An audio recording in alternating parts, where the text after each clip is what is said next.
मैं आप लोगों के सामने पढ़ूंगा मीका नबी की पुस्तक 5वां अध्याय 2 से 4। हे बैतलहम एफ्राता, यदि तू ऐसा छोटा है कि यहूदा के हजारों में गिना नहीं जाता, तो भी तुझसे मेरे लिए एक पुरुष निकलेगा जो इजरायलियों में प्रभुता करने वाला होगा, और उसका निकलना प्राचीन काल से वरन अनादिकाल से होता आया है।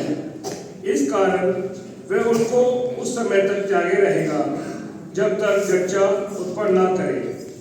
तब इजरायलियों के पास उसके बचे हुए भाई लौटकर उनसे मिल जाएंगे, और वे खड़ा होकर यहोवा पर दी हुई शक्ति से और अपने परमेश्वर यहोवा के नाम के प्रताप से उनको चरवाही करेगा।